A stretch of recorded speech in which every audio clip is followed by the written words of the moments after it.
A very good afternoon to everyone. आज जिस editorial को चर्चा के लिए शामिल किया गया है, इस एडिटोरियल में एक बहुत ही इम्पोर्टेंट राज्य जिसका नाम है केरला, उसके बारे में हम लोग पढ़ेंगे। जैसा कि आपको पता होगा कि केरल को हम लोग मसालों का शहर या मसालों का राज्य कहते हैं। और ऐतिहासिक तौर पे अगर देखा जाए तो ये बहुत ही धार्मिक, अगर तीर्थ स्थलों की बात करें या फिर यहाँ की जो मलयालम भाषा है, इसके लिए काफ़ी फेमस है। केरल हमारे देश की अर्थव्यवस्था में भी काफ़ी अच्छा खासा योगदान करता है। केरल के बारे में आप ये भी जानते होंगे कि सबसे ज़्यादा लिटरेट अगर कोई व्यक्ति है, जहाँ पे जनसंख्या है, वो है केरला का। यानी सबसे ज़्यादा लिटरेसी रेट के साथ केरला भारत में सबसे आगे है। आपको ये भी पता होगा। मौजूदा जो स्थिति है उसके बारे में बात करें और अगर एडिशनल जानकारी की अगर बात करें तो इसमें आपको दे देनी ज़रूरी है, क्योंकि इसमें जो एडिशनल जानकारी के तौर पे आप समझ सकते हैं कि केरला की राजधानी तिरुवनंतपुरम है। और तिरुवनंतपुरम के साथ साथ इसके मुख्यमंत्री का नाम है पिनरई विजयन, जो कि कौन से पार्टी से आते हैं? एलडीएफ का जो गठबंधन है, जिसका नाम है लेफ्ट डेमोक्रेटिक फ्रंट, उसकी सरकार है केरला में। साथ ही अगर हम लोग यहाँ की अपोजिशन की बात करें तो यह है यूडीएफ, जिसमें कांग्रेस लेड यूडीएफ है। कांग्रेस इसमें शामिल है, जिसको यूनाइटेड डेमोक्रेटिक फ्रंट कहते हैं। अब इन दोनों के बीच में विवाद है, इसके बारे में एडिटोरियल में हम लोग डिस्कस करेंगे।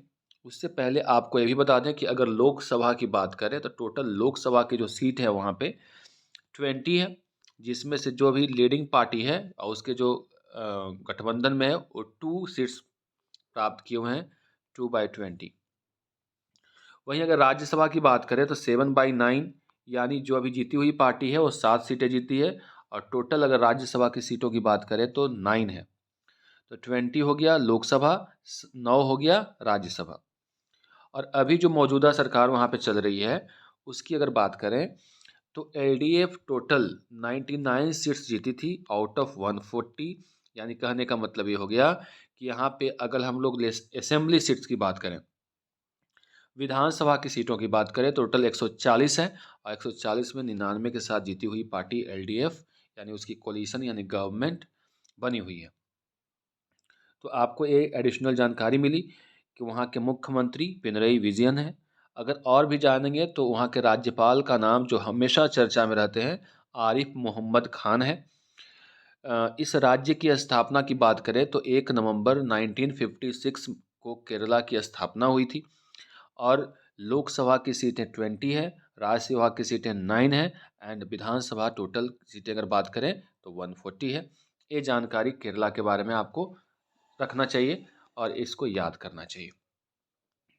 अब आते हैं मेन मुद्दे पे, जिसके बारे में एडिटोरियल है रिवर्स द हॉस्टिलिटी। हॉस्टिलिटी का मतलब होता है दुश्मनी, उसको पुनः से क्या कर देना? रिवर्स कर देना, यानी हॉस्टिलिटी को पुनः से उलटना।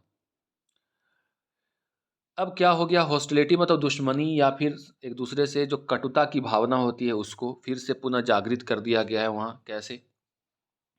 तो वहाँ पे कन्फ्रंटेशन है। कन्फ्रंटेशन का मतलब लिख लीजिएगा, विवाद होता है। तो on the confrontation between the government and the opposition in Kerala, ये जो एडिटोरियल है जिसके बारे में चर्चा हो रही है, वहाँ पे जो सरकार है और अपोजिशन के बीच में जो विवाद हुआ है उसके बारे में एडिटोरियल में चर्चा है।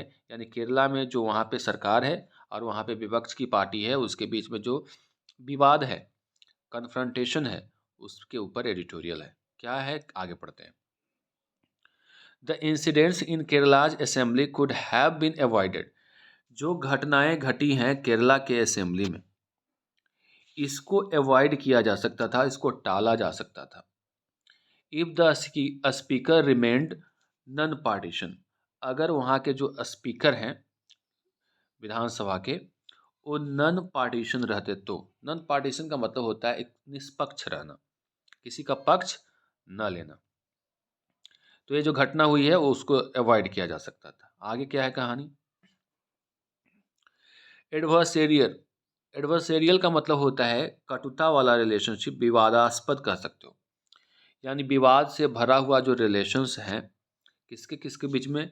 Between the ruling party and the opposition, ruling party के बीच में और अपोजिशन के बीच में, आर इनएविटेबल, इनएविटेबल का मतलब होता है जिसे टाला नहीं जा सकता है, in a democracy and in a way such relations, और इस तरीके से ऐसे जो रिलेशंस होते हैं that bring a strong differences of opinion, जिसके वजह से स्ट्रॉन्ग डिफरेंसेज आते हैं, यानी दोनों के ओपिनियन में काफ़ी समझ सकते हैं कि अंतर आता है, एंड कंटेंसस व्यूज़, कंटेंसस का मतलब होता है विवादास्पद, विवादास्पद व्यूज़ टू द फोर, सामने आता है, आर क्रिटिकल इम्पॉर्टेंट। कहा गया कि पक्ष और विपक्ष के बीच में विवादपूर्ण रिलेशनशिप डेमोक्रेसी में इनएविटेबल है, यानी जहाँ डेमोक्रेसी है वहाँ पे पक्ष और विपक्ष दोनों अपनी अलग अलग राय रखते हैं, या फिर कह सकते हैं दोनों के ओपिनियन में डिफरेंसेज होते हैं, और ये जो विवादास्पद जो व्यूज़ होता है जो सामने आता है, कम टू फोर या व्यू टू फोर का मतलब होता है सामने आना, वो क्रिटिकल है, इम्पॉर्टेंट है, यानी जहाँ डेमोक्रेसी है वहाँ पे ऐसी चीज़ें होंगी, पक्ष अपने अपना राग अलापेगा, विपक्ष अपना, यानी दोनों के ओपिनियन में डिफरेंसेस देखने को मिलते हैं। यही डेमोक्रेसी की इम्पोर्टेंस है, यानी इसकी खूबसूरती कह लो या फिर इसकी महत्ता कह लो, ऐसा कहा जा सकता है। यानी इसके साथ शुरुआत हुई है इस एडिटोरियल की, कि जहाँ पक्ष और विपक्ष है तो उसमें स्ट्रॉन्ग डिफरेंस इन ओपिनियन होता है, ये डेमोक्रेसी में होता है। Democracy flourishes when there is reconciliation through legislative debate। करा कि डेमोक्रेसी जो होता है, लोकतंत्र होता है, वो फ्लोरिश करता है और भी तरक्की करता है। कब? जब देयर इज रिकॉन्सिलिएशन, रिकॉन्सिलिएशन का मतलब होता है मित्रता, यानी दोनों ही पार्टी के बीच में अगर समझौता हो, मित्रता हो, किसके माध्यम से? लेजिस्लेटिव डिबेट, यानी जो विधानसभा में डिबेट होता है संवैधानिक स्तर पे, तो वैधानिक जो डिबेट होता है उसके माध्यम से दोनों के बीच में मामलों को सुलझाना चाहिए। इन्हें किसी के बीच में आपसी कटुता होती है, आपसी किसी प्रकार का रिलेशन खराब होता है। डेमोक्रेसी आगे तब बढ़ता है जब आप डेमोक्रेटिक तरीके से लेजिस्लेटिव डिबेट के माध्यम से किसी भी मैटर को क्या करते हैं, शॉर्ट आउट करते हैं। येट फिर भी adversarial relations resulting in confrontation, वैसा कटुता से भरा हुआ रिलेशंस जिसकी वजह से कन्फ्रंटेशन, विवाद उत्पन्न होता है, following the lack of discourse over differences on issues of public import. और इसमें क्या होता है कि डिस्कोर्स का मतलब होता है बातचीत करना, डिबेट करना, तो जो डिस्कशन होता है उसमें कमी आ जाती है, यानी दो रूलिंग पार्टीज और अपोजिशन पार्टी के बीच में अगर रिलेशंस ऐसे बने हुए रहेंगे विवादास्पद, तो क्या होगा, जो मेन मुद्दा है पब्लिक के इम्पोर्टेंट का, इम्पोर्ट का मतलब यहाँ इम्पोर्टेंट है, तो पब्लिक के लिए जो इम्पोर्टेंट इश्यूज हैं या मुद्दे हैं उसके ऊपर डिस्कशन नहीं हो पाता है। Speak poorly of legislative conduct, और ऐसा होना कहलाता है कि यहाँ पे यहाँ पे जो लेजिस्लेटिव स्तर पे, विधायिका के स्तर पे जो उसका जो कंडक्ट है वो बहुत ही ज़्यादा पुअर है, यानी दो पार्टी पक्ष और विपक्ष के बीच में अगर लंबे समय तक कन्फ्रंटेशन चल रहा है, विवाद चल रहा है, इस मामले को सही तरीके से डिबेट के माध्यम से सुलझाया नहीं जा सकता है, तो ये किसकी नाकामी है? तो लेजिस्लेटिव काउंसिल की या लेजिस्लेटिव की, इसकी विफलता है। ये उसके बारे में पुअरली डिस्क्राइब करता है, यानी कह सकते हैं कि उसके लचर व्यवस्था की ओर दर्शाता है। This holds true of Kerala, इस मामला जो है केरला में एकदम सच्चा साबित होता है, सही साबित होता है। Where legislative business has come to a standstill, जहाँ पे जो लेजिस्लेटिव बिजनेस है, यानी जो वैधानिक क्रियाकलाप है, वो क्या हो गया है, स्थगित हो गया है। स्टैंड स्टिल का मतलब होता है विराम की अवस्था में आ जाना, तो स्टैंड स्टिल का मतलब रुक जाना, गतिरोध उत्पन्न हो जाना। After a severe deterioration in relations between the ruling coalition and the opposition. After a severe, severe का मतलब होता है गंभीर, जो डिटेरियोरेशन हुआ है यानी जो खराबी आ गई है रिलेशंस में, किसके किसके बीच में? तो रूलिंग कोलिशन जो वहाँ पे सरकार है अभी, कोलिशन का मतलब गठबंधन होता है, तो जो रूलिंग पार्टी में शामिल गठबंधन है और अपोजिशन के बीच में जो रिलेशन का डिटेरियोरेशन हुआ है, जो खराबी हो गई है, बर्बाद हो गया है, उसके वजह से वहाँ संसद भवन सही से चल नहीं पा रहा है, क्रियाकलाप सही से हो नहीं पा रहे हैं। What began as an issue of a speaker repeatedly disallowing discussion on Rule 50? आई हो क्यों रहा है? क्योंकि वहाँ के जो स्पीकर हैं वो बार बार डिसअलाउ कर रहे हैं, मतलब अलाउ नहीं कर रहे हैं रूल 50 के ऊपर डिस्कशन। अब रूल 50 नोटिस है एक प्रकार का, जो कि वहाँ की जो कह सकते हो कि अपोजिशन पार्टी के ऊपर अनैतिक या नैतिक जो भी स्थिति हो, उसके माध्यम से रूल 50 का इस्तेमाल करके जो अपोजिशन में लीडर है उसका जांच करवाती है, उसके यहाँ दल भेजती है और उसके ऊपर इलीगल तरीके से केसेस करती है, उसको लेकर के डिस्कशन था। तो ये बार बार इस पर डिस्कशन नहीं हो रहा था और इसकी वजह से जो यूडीएफ वहाँ है, United Democratic Front, last week has grown into a full flown confrontation. इसलिए पिछले वीक जो है वहाँ की जो अपोजिशन पार्टी है यूडीएफ, वो फुल ब्लोन का मतलब होता है पूरी तरह से विवाद पे उतर गई, with legal cases being filed against legislators. यानी जो लेजिस्लेटर्स हैं उनके ऊपर जो केसेस फाइल किए जा रहे हैं after incidents that resulted in ruckus in assembly. और उसके बाद जो इंसिडेंट घटनाएं घटी जिसकी वजह से, जिसका परिणाम ये हुआ, रिजल्ट इन का मतलब परिणाम होना, रकस हो गया। रकस का मतलब क्या हो गया? रकस का मतलब होता है कोमोशन। कोमोशन का मतलब क्या हो गया? कोमोशन का मतलब उथल पुथल, यानी असेंबली में उथल पुथल का माहौल बन गया। A case can be made that it ill behoves the opposition to resort to parodying assembly. कह रहा है कि एक केस हो सकता है कि जो इल बिहोव्स है, बिहोव्स का मतलब जो आचरण कह सकते हो या फिर कह सकते हो कि जो इसकी ड्यूटी है, जो गलत ड्यूटी है, गलत जो कर्तव्य है, बिहोव्स का मतलब ड्यूटी होता है। तो गलत कर्तव्य है किसका? अपोजिशन का, कि ये हमेशा असेंबली का, पैरोडोइंग का मतलब होता है मजाक उड़ाना, तो जो प्रोसीडिंग्स होती है उसका बार बार मजाक उड़ाती है। आफ्टर द स्पीकर्स डिनायल, जब स्पीकर डिनाई कर गए, तो to protest in an unparliamentary way, तो अनपार्लियामेंट्री तरीके से, मतलब असंवैधानिक तरीके से प्रोटेस्ट करना अगेंस्ट द चेयर, चेयर के खिलाफ। करेंटली हेल्ड बाय, ये जो अभी चेयर पर वहाँ कौन है चेयरमैन, तो उनका नाम है एएन शमशीर, उनके खिलाफ प्रोटेस्ट कर रहे थे।